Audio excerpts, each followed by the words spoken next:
Good evening, everybody. Welcome to Seven City Shop Talk No Quarter, our weekly show. My name is John, And I'm Josh. and we're here today to overview the App State East Carolina game. First game of the season coming up 1 week from today, Charlotte, North Carolina, prime time on ESPNU. A great ending to the season last year. Lots of high hopes this year. Just can't wait for the season to start. And so we're going to dive deep in today and talk about what we expect for the App State East Carolina game. Yeah, so I think for me, one of the biggest things that I'm looking at coming into this is Appalachian State's quarterback situation. They have a transfer quarterback coming in from Duke, and I think that him, along with the rest of their offense, is going to be very powerful going into this season. Yeah, I actually looked at some film today. I think it was Chase Bryce, I believe, and From Duke, yep. Yep, from Duke. And the big thing I took away from him at Duke is that he had no offensive line there and he was constantly struggling and scrambling and throwing interceptions. I do not see that. So I think East Carolina's not going to have that luxury of having him throwing lots of interceptions, especially with Appalachian State's front line. Their offensive line's returning a bunch of starters from last year. In fact, it's besides East Carolina, one of the highest returning teams in the nation. And looking back at their overall stats last year, they were one of the most efficient on the ground teams in the nation. Tons of rushing yards, have a great duo at running back, some serviceable receivers. But, the offensive line, I think I was just reading a stat, they averaged over 265 rushing yards a game. And that's where East Carolina is going to have to really step up and plug the holes in the middle. Yeah, and I think that Cameron Peoples, the running back there at Appalachian State, I think he's going to be just a workhorse for their team. I think this is really going to open up the offense a lot. So I was watching one of the press conferences earlier this weekend. The defensive coordinator was talking about, kind of making sure that they, watch that front end, but also on offense, they were talking about how, ECU plans to kind of open it up and, kind of throw it over the top kind of early. So that might be something that Appalachian State tries to get us off of our feet, Yeah, and I think Appalachian State's going to hang their hat on their defense. They were prolific on their defense last year, 15 picks last year. Just phenomenal, just tons of tackles for losses. Always keeping teams in an odd or a long third down conversion rates. Just everything you want in a defense. And I'm just hoping that we don't run into that in the Charlotte game. I think both teams are going to have a lot of butterflies, though. I think that's going to come out and help us a little bit too. Oh yeah, I think that, but I definitely think that Appalachian State's going to have a little bit less butterflies. I think ECU is going to come into this game and really be looking to play hard. But I think that they're just going to be excited. I think all the hype that they're getting right now from especially the media and stuff like that, I think that they're just going to be super excited for this game. And I think that that's going to play into a little – I think ECU might start out a little sloppy just because of the excitement. Yeah, and I'm going to take my camera off just because of the glitches we're having. But I think from what I saw in the scrimmage we went to last Saturday, the offense is still – they're always a little bit behind the defense in these early scrimmages. But I think with the offensive coordinators and just Holt Nailers in general, just getting him going early, there's short swing passes, there's intermediate slants, finding Tyler Snead early, finding CJ and getting him going. Last year, CJ had a great start to the season but fell off mostly because other teams knew to plan for him. But with the loss of Blake Prohl, it's going to be big on CJ to just step up this year and give Holton an outlet just to get him going, get him some reliable short yard catching passes. But I'm going to put a lot of pressure on, or I wouldn't say a lot, but we're going to have a lot of pressure on our running backs too to step up to try to, keep Appalachian States on their toes and guessing defensively. Yeah, and I think that kind of plays a lot into how the offense is going to be using the tight end this year. Just hearing what the coaches are saying, I think that the tight end is going to be one of those spots that ECU finally uses a lot. From what I'm hearing from the offensive coordinator. So I think that we might have a breakout tight end this year, especially Jones coming from Oklahoma. I think that his addition to the offense, I don't think that they really showed it during the scrimmage, just to kind of keep it hidden. But I think that he's actually going to be a star this year at tight end. And we've been desperate for a good tight end for years. Just something to keep the offense going and keeping defenses off balance. We really need. I feel like when we watched the scrimmage for the first team, the first team moved the ball well when the running backs and the tight end were involved in the passing game. And so I feel like if we can get that going and have Holton Ahlers a few different targets for him to make a decision. I was talking to a few guys last week that last year. Holton Ahlers at the beginning of the season did not have much time to make decisions, and we could see when he doesn't have time to make decisions, when he makes mistakes and throws interceptions. I'm hoping that our offensive line did look markedly better in the scrimmage, give him a little bit more time, and I think having a running game that we might possibly have 2,000-yard rushers this year will really help him out, and I think will be evident in the Appalachian State game, because it's not going to come down to him making all the plays and, having to walk that tightrope. I would say that the Holton's best two games last year were obviously SMU and South Florida, where he didn't make mistakes and had just, a good running game behind him and had his receivers going in the short and then opened up the long game. For us to be successful against Appalachian State, we're going to have to see the same thing pretty early. I wouldn't be surprised for some fake punts, some trick plays early, something to try to get the offense going, keep them on the field. And I don't think that's probably going to be both ways. I think Appalachian State, just from the way they've come up, they're a lot like us, small school trying to gain respect. They've done some amazing things. No one's going to forget the Michigan game, 10-win season. What was that, last year or year before last? Just always on the cusp of having those 10-win seasons and dominating the Sun Belt. I think they're wanting to make a stand too, that they're the best team in the state and they're ready to step up for East Carolina. And I definitely think that that in terms of ECU's offense and the production from the running backs, I think that this addition of the West Virginia transfer is going to really help lighten the load a little bit from our two main backs. But I think that this is going to be, I think that we're really building even more depth at the running back position. That, I mean, it's just a welcome addition at this point. I really hope that he gets to dress out for this game and is able to is ready to go. Yeah, and just watching in the one scrimmage we have and the little bit of practice that film that we have coming out. It just looks like Mitchell and Harris are just, look like they could run through a wall right now.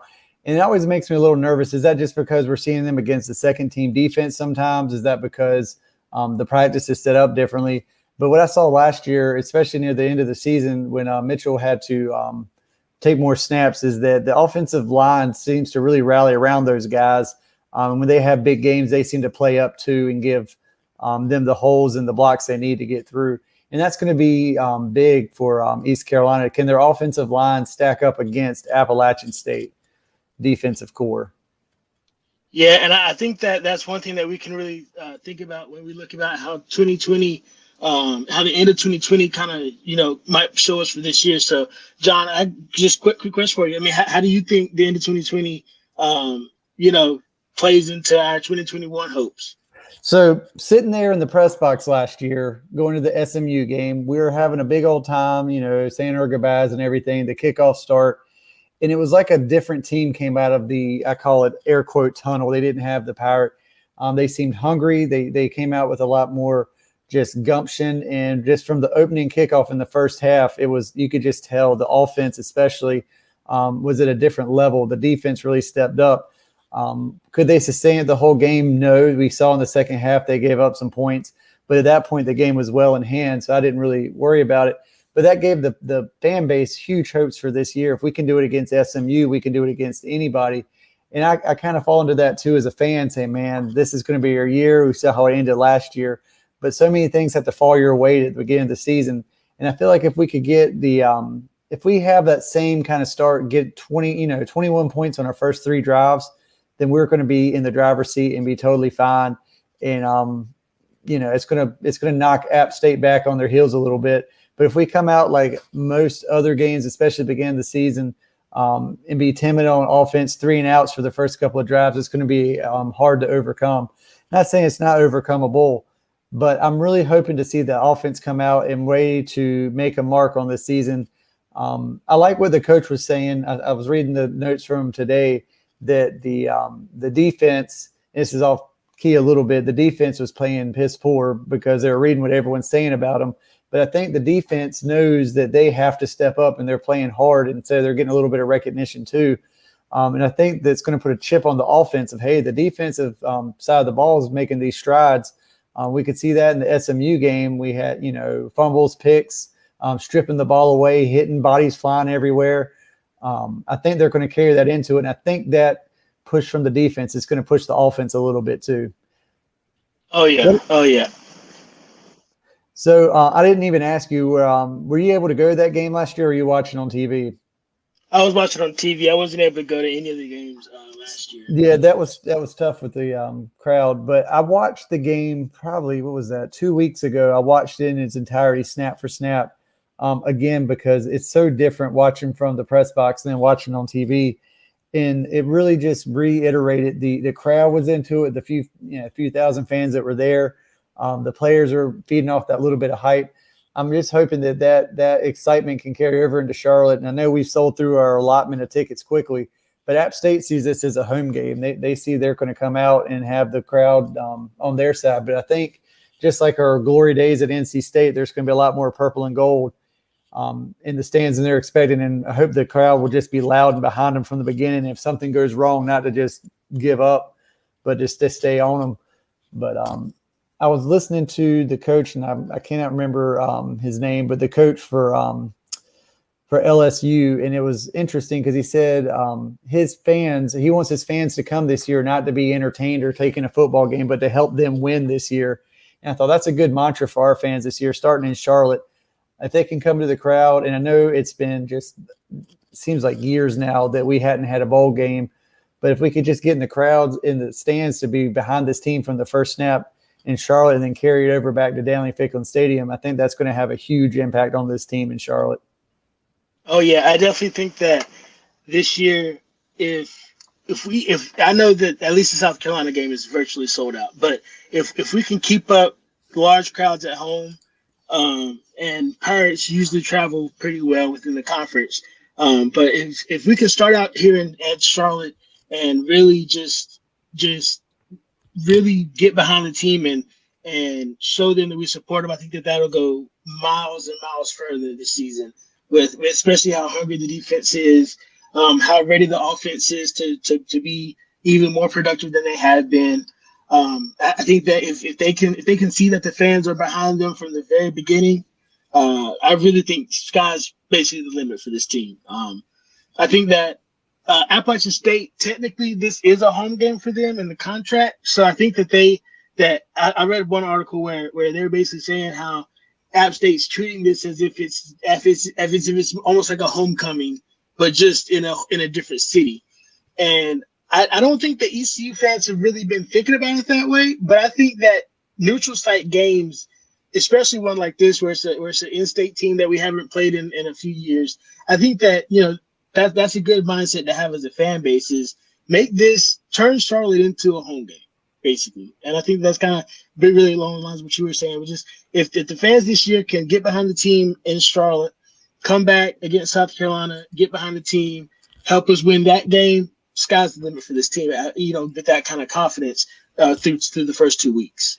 See, I think App State fans, a few I've talked to, they see this game as you're right, a homecoming game, but a coming out party almost. Oh my goodness, we're going to take care of another in-state rival. We're going to keep moving up the ladder. They don't care ECU's been down. They just want to keep notching those holes in their belt. Hey, we've taken care of these, NC States, now ECU.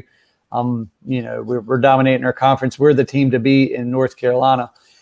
And I think it's going to be tough on us to overcome that a little bit. I mean, App State is a good team. Let's not mince words here.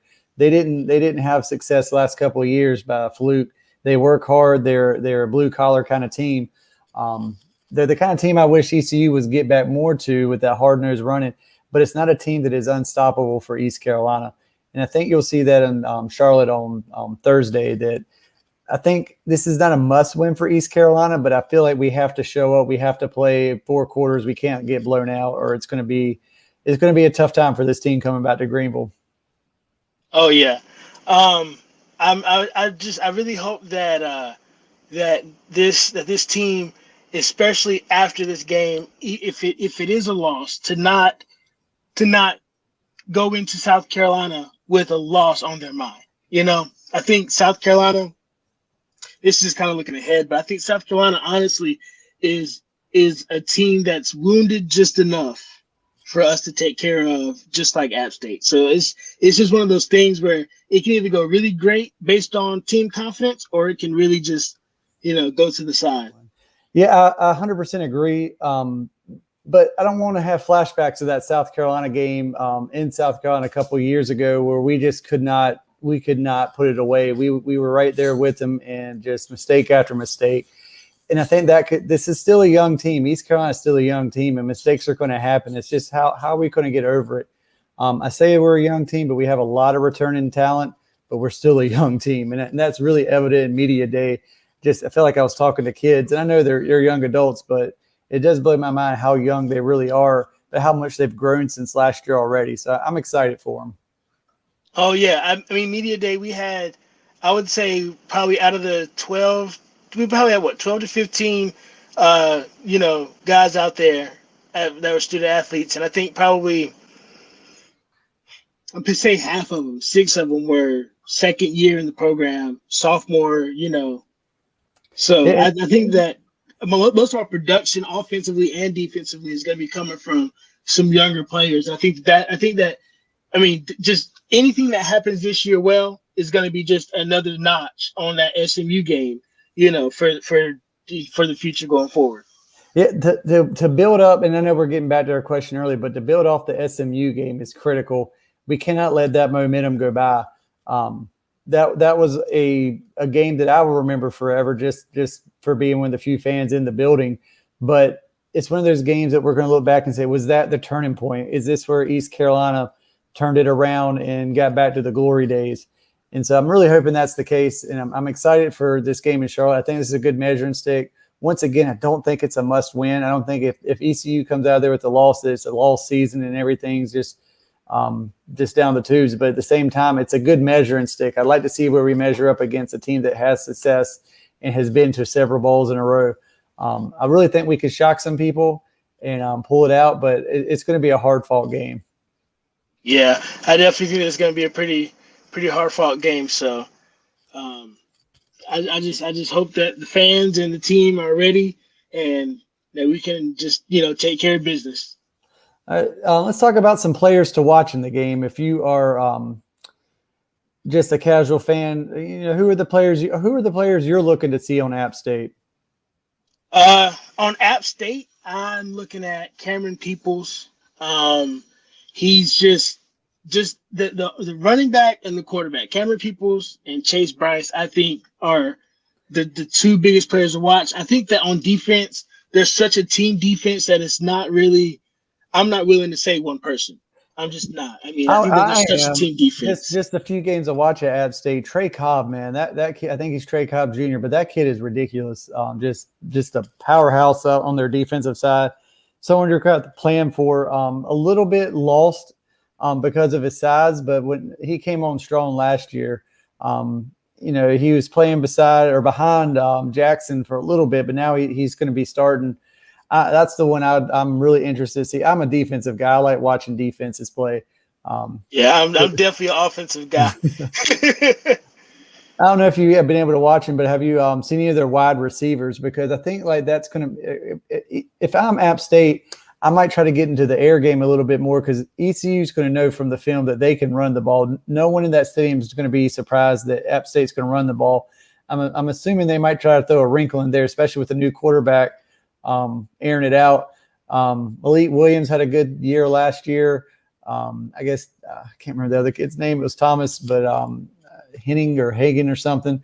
But I'm just interested to see how the wide receivers show up. Are they going to try to take a back seat and just let the running game take over, or are they going to really just pick it up and try to do something different? It's going to be interesting to see. I can't wait to see what App State does. And I can't wait to see how ECU counters it. Who are you looking most forward to see on East Carolina? I would say on East Carolina's team, for me personally, Elijah Morris. I think I'm really looking forward to seeing him out there. I'm thinking a lot in me tells me that I want to see a lot of Aaron Jarman, the transfer tight end from Temple. You're big on them. I like it. Something about him. I think our tight end room this year is just something different that's gonna be breathed into our offense. I think that we're gonna have two tight ends this year that really show up. So I think Aaron Jarman, the transfer out of Temple, and Jones, the transfer out of Oklahoma at tight end. Those are my two biggest ones on offense. I mean, we know so many names of the wide receivers and running backs, So in the offensive line, we got we got like one or two transfers that are going to be kind of helping us play support roles, but the offensive line is experienced. I mean, I think tight end is really where on offense I'm really looking forward to seeing. Yeah, I think that you're right. The transfer is the biggest key here. I would say on offense, I want to see the whole offensive line. I want to see how they stand up. I guarantee you the first 5 minutes of the game, how the offensive line goes is how it's going to go for East Carolina. If they can stand up and withstand the defensive pressure, then it's going to be fine. If they fold and collapse, it's going to be a long night for Holt Nailers. And not saying it's not possible to overcome that, but it's going to take a monumental effort from his running game and from the wide receivers to have to go back and get the ball. It's going to be interesting. On defense, as I'm a big defensive guy. Xavier Smith, he's always a big name to watch. He's, now he's a linebacker, but he's just exciting to watch. McMillan, super, super duper exciting to watch. He's just like the biggest ball hawk. Seems like every play, no matter where they're going to, he's there. He seems like he breaks up at least a pass, a drive. I don't even know how. He might be one of the fastest people on the team. Bruce Bivens, always a big name to watch. Offensively for me, just because he's my favorite player, I'm like low-key a big fan of Harris, the running back. I don't know why. Just whenever I talk to him or see him, he just reminds me so much of like the young, hungry kid with the chip on their shoulder comes in. He's got a lot to prove. Did amazing things last year, and I can't wait to see what he does this year. But I mean, just overall, both teams are chock full of talent. I mean, there's not – I feel like a casual football fan will find this game very intriguing and interesting. Oh, yeah. I think that this is one of those games where if I were trying to show someone who wants to be a fan of App State what an App State game looks like, I might show them this game. If I want to show an ECU fan, or somebody wants to be an ECU fan, what ECU football looks like, this will be one of those games I'll probably point to. I think this is going to be one of those games where it's almost like both teams have a lot to prove, but at the same time, both teams are young and hungry to prove everything they can on a national stage. And I'm jealous of you because you're going to physically be at the game. And these are the games I've been to a couple in the stands where I've never had the joy of going to Charlotte and going to see a game there, but I've been to other games in other sports. It's a neutral site. And when it's a good neutral site and it's a 50-50 mix, then it can be electric. It can be one of the greatest experience as a fan. App State, I'd say I couldn't do a neutral game with NC State, couldn't do a neutral game with UNC, but App State, I feel like it's I think a gentleman's kind of rivalry that both fan bases know exactly who they are. They know what they bring to the table. They respect each other. And I feel like it's going to be a great game to watch on TV, but even more exciting to actually be there at the game. So congratulations. Yeah. I mean, this is actually my second neutral site game that I've been to in college football. The first one actually went to the HBCU National Championship back in, I guess it was 2018. The one in 2018, and being on the North Carolina A&T side versus Alcorn, I mean that game was, A&T ran away with the game, but I mean that neutral site atmosphere and really a bowl game, like that was a great neutral site experience. I think this is gonna feel like a bowl game, honestly. I never miss those games because the halftime is the most amazing. Like if you have never watched NC A&T, Jackson State, I could name them up here, Hampton, Just the bands are phenomenal. Like it puts and I'm not talking this as a joke, but it puts ECU a little bit to shame. I'm just joking because he's in the band. If you didn't know that, I was in the band. But the first time I ever watched NCAA&T's band, it blew my mind. I saw the movie Drumline. I'm thinking that's a movie. I was a kid. That's just a movie. And then to see it in real life is amazing. If you ever get a chance, I highly recommend it. Even if you don't think the band, you're not into the halftime show, it will blow your mind. It is the most, the dancers, the band, the ensemble, all of it is just amazing. And I'm just kidding. ECU has a great one, and they do amazing. But it's interesting. I'll say the least that it is well worth the price of admission. Oh yeah, I mean any HBCU game you go to, especially in North Carolina, you're gonna see some good bands. Yeah, you're gonna see some good bands. Yeah. See, we're up here. We're Virginia State. We're Norfolk State. All they got big, and no one cares about the game physically. It's the halftime show. Oh yeah. I definitely would go for the games. I would definitely go for the bands in that. Oh yeah. I could talk about we're on tangents now. I could talk. yeah, we gotta get off a little bit, but but I'm telling you, just at East Carolina too. I would say even during the John Thompson era, like the band's the only reason I could survive those eras when the football team was down. Our band is done great. And we've seen your experiences with the band. If you hadn't seen that, check out our Facebook page and look up for that post. It's a good story, but the band has, and I would say cheerleaders and the dance team all have such a huge impact on the game that the casual fan who doesn't go to the game, just watches it on TV, has no idea. If you've never been to a game at Downey Ficklin Stadium, it's not a game until the band gets there. So. Oh yeah, I'm looking forward to the first pregame show again. I think that's really the one thing I'm looking forward to the most this season. John, what are you looking forward to most getting back to the stands this year?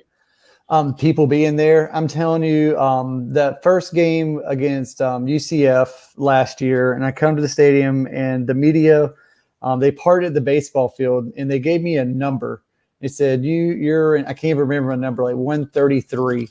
And so I get there my 2 hours early. In my mind, I'm so jacked. It was football season. I'm ready to go see the tailgates. And I get there and there's 4 other cars in the parking lot.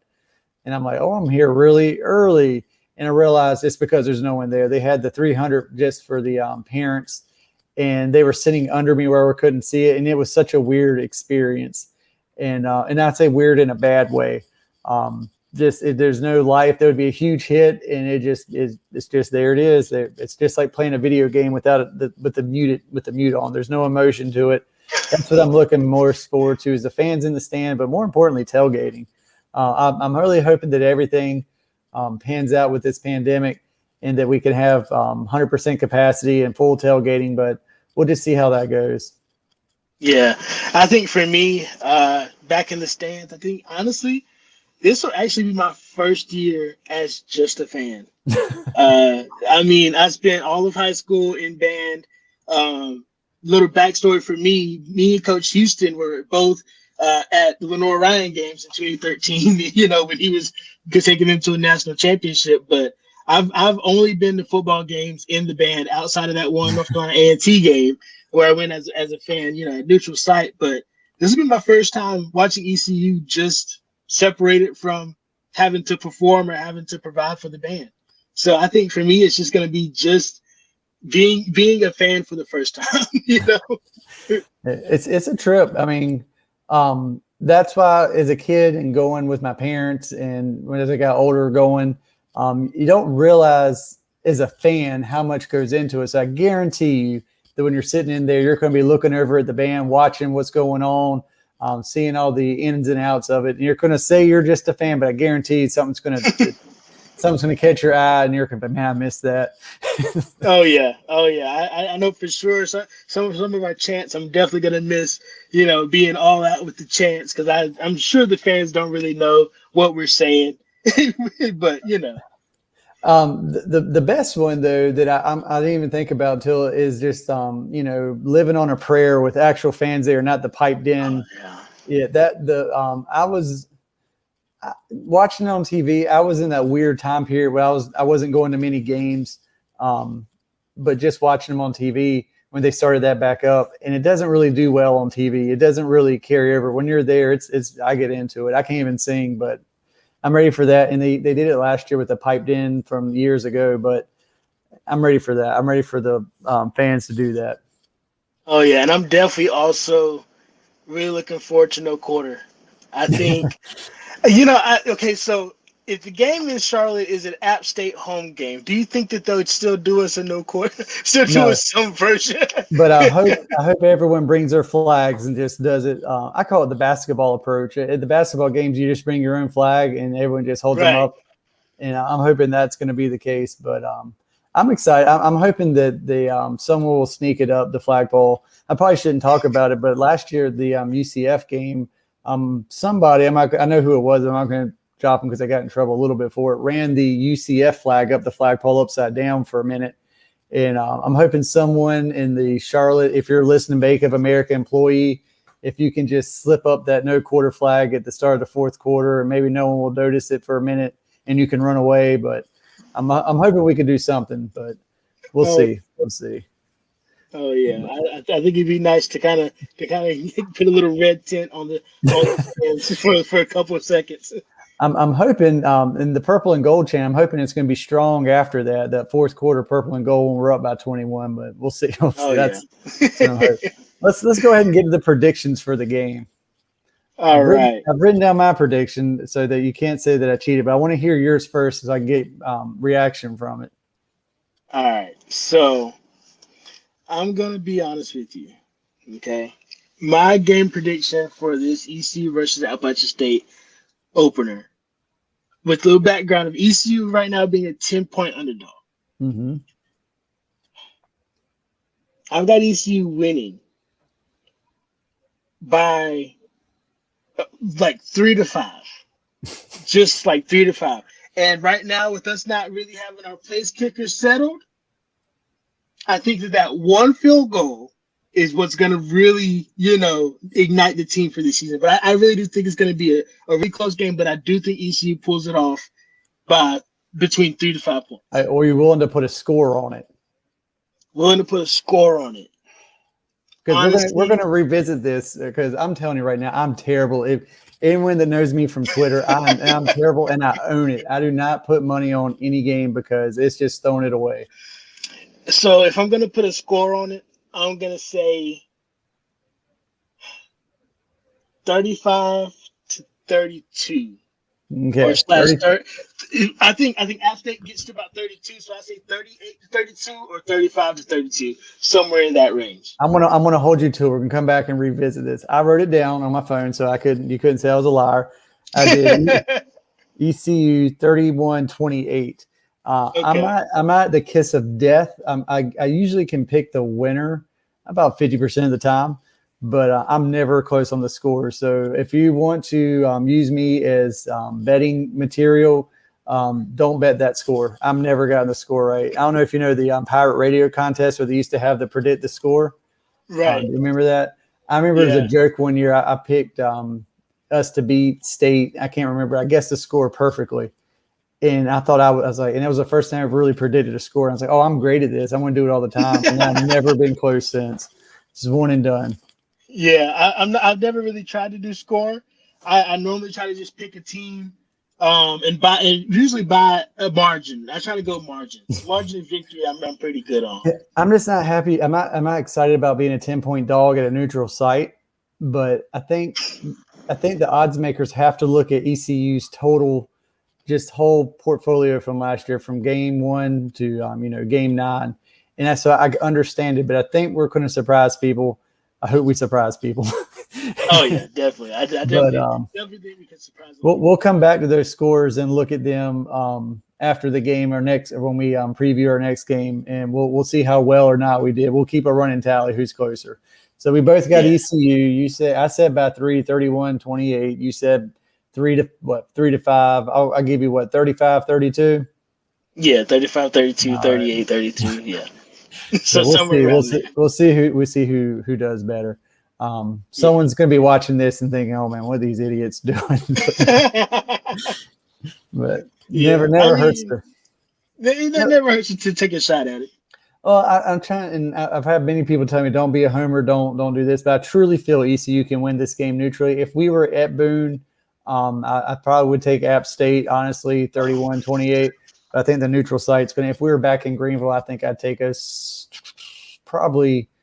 I would guess maybe 38-21, maybe. But since it's neutral site, we'll see how it goes. If we were at Appalachian State, I would have us scoring at max 25 points for our offense, and then I think it could be a blowout, the opposite way at App. That's just. I mean that's another stadium. That's another stadium. If you've never seen it or been to a game at App State, highly recommend it, man. It's a treasure out there in the mountains.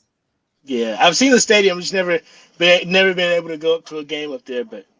Yeah, I think Downey Ficklen is the most beautiful stadium, and I say that, but man, it's hard to beat App State in the fall. Oh yeah, I'm sure yeah. With the trees, yeah. Yeah. All right. Well, I think we'll sign off till next week, and we'll catch you guys. And if you want to have your predictions, put them in the comment section, and we'll see who's the closest.